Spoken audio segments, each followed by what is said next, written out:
Good morning. This is Giovanni Gallucci, joined by Chloe Dawn and Alexis Parker, and this is the Daily Trend Report. Morning, Giovanni. Morning, both of you.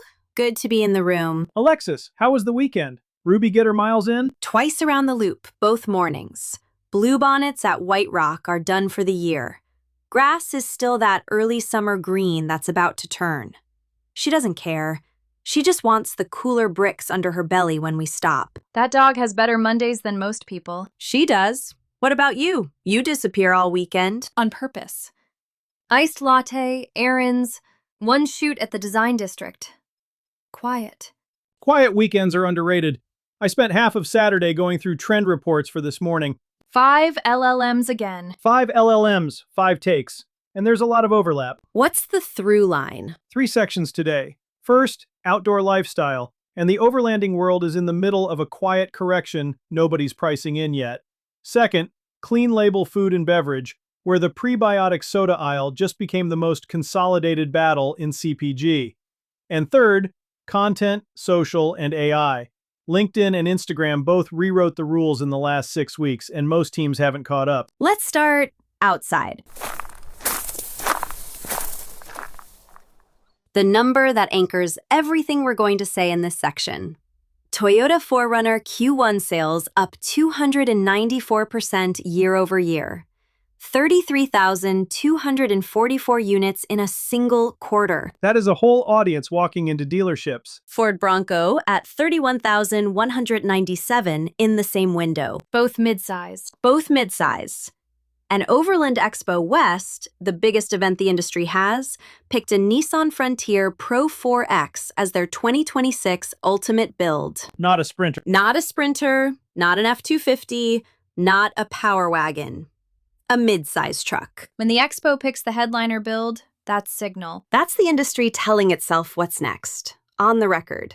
They're reading the buyer. Walk me through the buyer. Tacoma, 4Runner, Bronco, Frontier, Ranger. The factory trims, the Trail Hunter, the ZR2 Bison, the Sasquatch package. Those ship from the dealership with steel skid plates, locking diffs, 33-inch all-terrains, onboard air. 3 years ago. 3 years ago, that was a $30,000 aftermarket build over 6 months.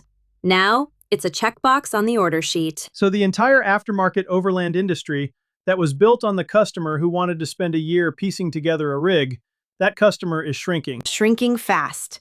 And the customer growing fastest doesn't want a project. They want the weekend. So what does that do to the gear catalogs? 2 things. 1, the catalogs are still built around full-size beds, roof tents, slide-outs, sleep platforms. If your product fits an F-250 and not a 4Runner cargo area, you have an SKU gap. And 2, 2, the pitch is wrong. Nobody's buying a $2,000 steel front bumper to put on a stock vehicle anymore. the pitch that works. The small bolt-on. Better lighting, a drawer system, a recovery upgrade. Stuff that takes a wrench and 20 minutes. That's a completely different business. Here's the piece I want to drop in, because I think it's actually the bigger story. Who the outdoor brand is competing with now. Not REI. Not REI, not the other gear brand. It's the dealership. Wait, what? Toyota and Ford are spending more on adventure marketing than the entire aftermarket industry combined.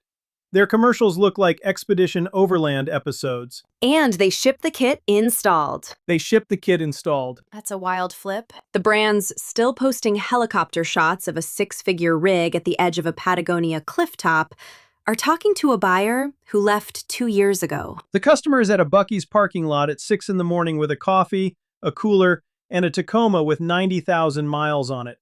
Show that. Alexis, you spent the weekend doing a shoot. Talk about the visual side. What does honest look like? Honest looks like dust on the rocker panel.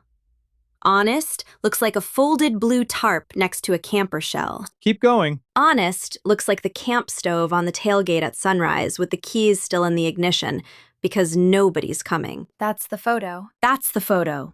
Not the drone, not the staged crew. The photo people see themselves in. You can apply the same read to apparel. Say more. Pinterest had utility shirts up 45% in search this year. Field jackets up 65. They called it the paleontologist aesthetic. Earned, lived in, dust on the cuffs. Buyers are tired of the glossy hero shots. They want clothes that look like somebody's been wearing them on actual ground. That's the whole shift in one sentence. Earned, not aspirational. The other thing under all of this is public lands. Talk to me. 77 outdoor brands signed an Outdoor Alliance letter asking Congress to fully fund USFS and BLM for fiscal 2027. Onyx, All Trails, Patagonia, others. Why now? NPS lost more than 4,000 employees in the last 18 months. Yosemite and Arches canceled their reservation systems. Marquee parks are going to be crowded and understaffed all summer. The stewardship funding lane is the move for any outdoor brand. That's the nonpartisan way in. Pro-access, pro-citizens on public land, pro-funding the people who actually keep the trails open. That story sells in every direction. Citizens regained access to a lot of acres in the last year. That's a win to celebrate, not hedge. The lockout years are behind us. The funding fight is the next thing. The content angle is specific. Lead with lesser-known parks.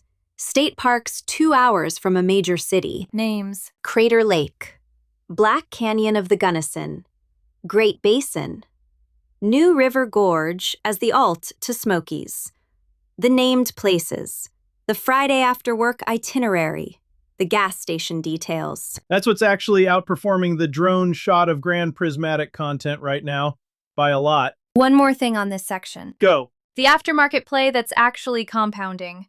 Modular and pop-out. Awnings that go from closed to in use in 3 seconds on camera. Truck toppers that pop up. Bed slides that pull out. The transformation is the content. 3-second proof of modularity reels are the highest converting outdoor format right now. Period. Lead the visual with the transformation, not the static hero shot. Okay, 3 from this section. Here's what to actually do with all of that. 1. Outdoor brand teams. Reshoot one hero spot this month on a mid-size platform. 4Runner, Tacoma, Bronco, Frontier. Park it in a Buc-ee's lot at dusk if you have to. Show the truck your customer actually drives. 2. Aftermarket brands. Pivot the pitch from the $2,000 steel front bumper to the 20-minute bolt-on. Lighting, drawer systems, recovery, awnings. Lead the visual with the transformation. Closed, open, in use. 3. If you sell outdoor gear, sign the Outdoor Alliance letter or write your own stewardship funding piece for fiscal 2027. Pro-access, pro-citizens on the land. Don't sit out the funding fight just because you don't want to look political. Prebiotic soda. Almost every report we read this morning put this in the top 3. It deserves the slot. What's the headline? The $440 million prebiotic soda category is now controlled by 3 large-cap players plus Olipop, who's the last major independent standing. Walk through the players. PepsiCo paid $1.65 billion for Poppi last year. Coca-Cola launched Simply Pop national distribution. Pepsi launched its own Pepsi Prebiotic Cola at 3 grams of fiber and 5 grams of sugar. And Olipop. Olipop is sitting at $1.85 billion in valuation, reportedly past $400 million in revenue. Still independent. Still independent. And the new Olipop drops this month. Raspberry Sherbet Limited Edition and Blackberry Vanilla Permanent are already saturating FYP feeds at Target, Walmart, Whole Foods. They didn't sit still while the majors moved in. What's the number nobody's saying out loud? The fiber count. Olipop ships 9 grams per can. Poppi shipped 2. Pepsi Prebiotic shipped 3. Coca-Cola's Simply Pop is fruit juice with a fiber halo. Big Soda walked in. Big Soda walked into this aisle and under-delivered the only number that mattered. That's the whole moat. The buyer who built this category did not show up for sugar reduction. They showed up because 9 grams of fiber on the side of a can changed what soda was allowed to be. Big Soda brought a marketing budget.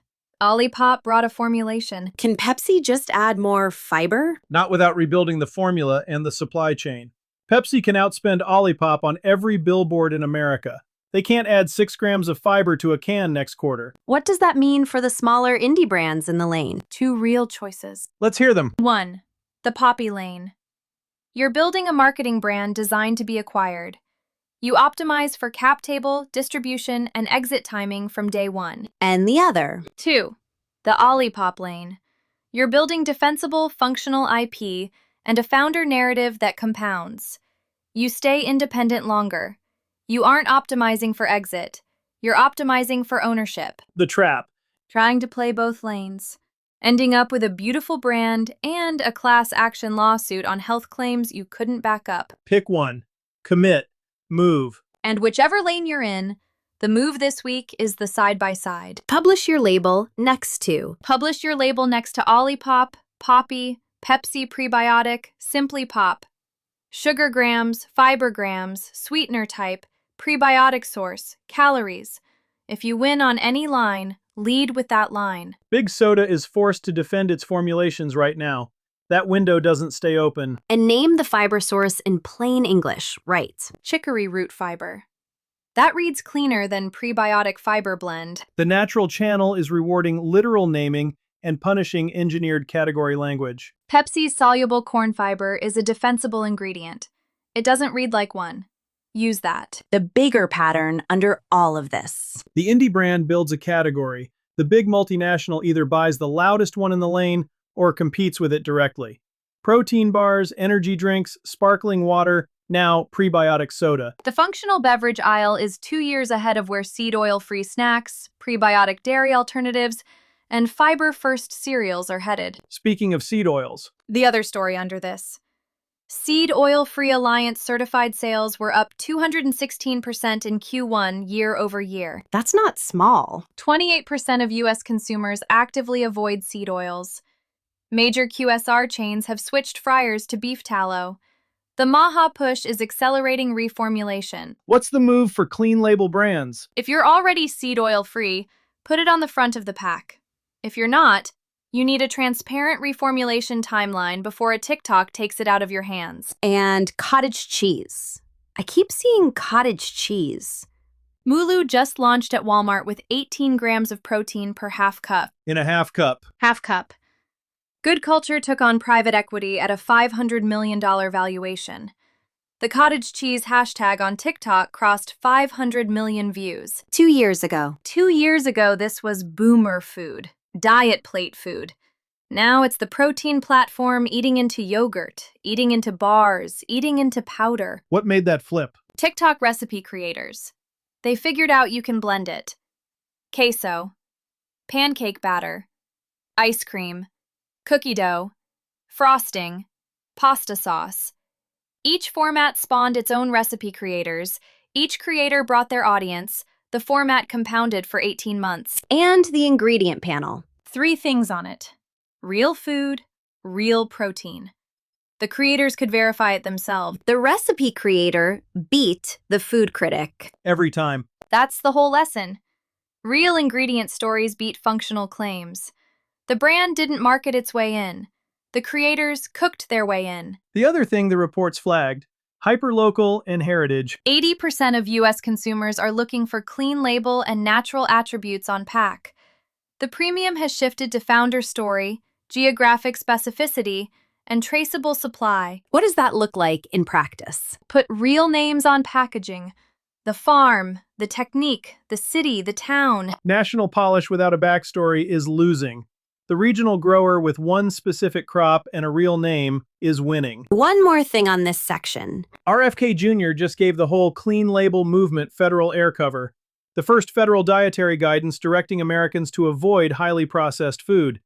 38% of U.S. adults are now actively trying to avoid UPFs. The clean label brand that publishes a one-screen, "We don't use this list" graphic this summer wins the screenshot war. 3 takeaways from this section. 3 moves before we move on. 1.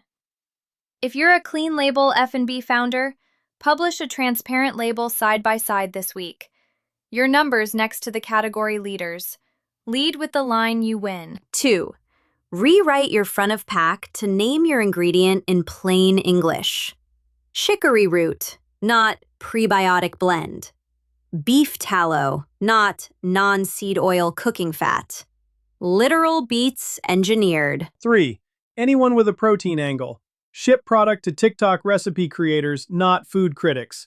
The home cook with 80,000 followers running one format 30 different ways is the most valuable distribution channel in food right now. LinkedIn rebuilt the algorithm in 2026. Most B2B teams are still writing for 2019. What's the actual change? The new system runs on what they're calling depth score, how long people stay with content, whether they scroll all the way through a carousel, whether they save it, whether they share it privately. Likes. Likes barely register anymore. Give me the numbers. 3 of them. Company page reach dropped 60 to 66% between 2024 and 2026. Personal profiles now get 561% more reach than company pages. PDF carousels are pulling 6.6 to 7% engagement. That's 2 to 3 times the dwell of any other native format. That third number is the one nobody's catching. So the play is... Move budget and creative out of the company page. Put it on employees with strong personal accounts. Build PDF carousels with real argument structure, not infographic decoration. And the off-platform links. Drop them from the post body. External links. Cut reach by another 60%. Engagement bait too. Comment yes if you agree is shadow banned without warning. Reciprocal engagement pods are dead. So if your agency is still selling pod-based growth, fire them this week. What about Instagram? The originality crackdown. April 30. Messeri expanded the originality penalty from reels to photos and carousels. What does it do? If most of what your account posted in the last 30 days is content you didn't create or didn't materially transform, you stop showing up in Explore. You stop showing up in Reels recommendations. You stop reaching anyone who doesn't already follow you. Borders. Borders don't count. Watermarks don't count. A new caption doesn't count. That's most brand accounts. That's most brand accounts. The polished, agency-curated grid built around regrams and stock and lightly edited UGC, that whole playbook just went dark. The fix isn't more content. The fix isn't more content. It's the founder in front of the camera, the operator, the chef, the buyer, the face that actually represents the work. And the DM share thing. DM shares are now the heaviest Reels signal. Send to friend has overtaken likes and saves. Build hooks that frame a specific friend the viewer would send it to. Send this to your sister who's still using whey powder. Exactly that. AI content is the other piece. The trend reports flagged it hard today. Consumer preference for AI-generated creator content dropped to 26% in 2026, down from 60% in 2023. That's a collapse. That's a collapse. Established creators are openly distancing themselves from generative AI in their workflows. Brands are paying premiums to look human again. The brands that bought into AI will replace creators are quietly reversing. What does that mean for the people actually using it? Keep AI for the boring middle. The cuts, the captions, the B-roll cleanup, transcripts, metadata. And the front of house. Humans on voice, judgment, and taste. AI is the most powerful intern you've ever had. It doesn't have an opinion. The opinion is still your job. AI assisted is not AI generated. There's a difference. And brands that own that frame, that disclose openly, that show their hand, those are the ones building trust right now. The brands trying to pretend the slop is human are getting caught. Threads too. I see that in my feed every day. The engagement is real in a way X isn't right now. 141 million daily mobile users on Threads versus 125 on X. 6.25% median engagement on Threads versus 3.6 on X. So if you're a brand not chasing breaking news, Threads is now the more productive platform for organic microblogging reach. X is a news and launch channel. Threads is where the conversation lives. 3 things from this one. 3 moves before the break. 1. B2B teams. Stop spending budget on the company page.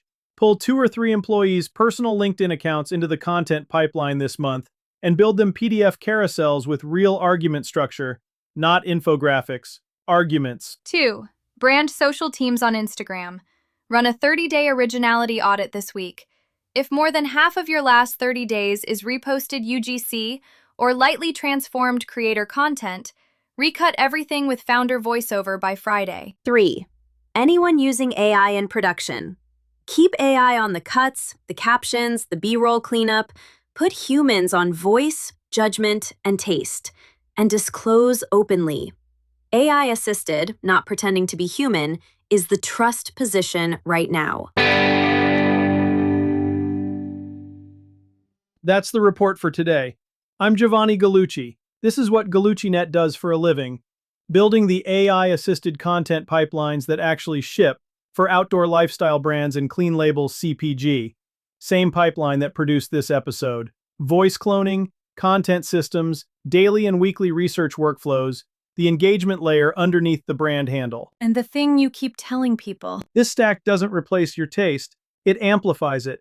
The opinion is still your job. The execution speed is the unfair advantage. For the small operator competing against the 900-pound gorilla. That's exactly who this is built for. If you want to see what that actually looks like in your category, gallucci.net or DM at galluccinet on Instagram or LinkedIn. I read everything. Talk tomorrow. Talk tomorrow. Talk tomorrow.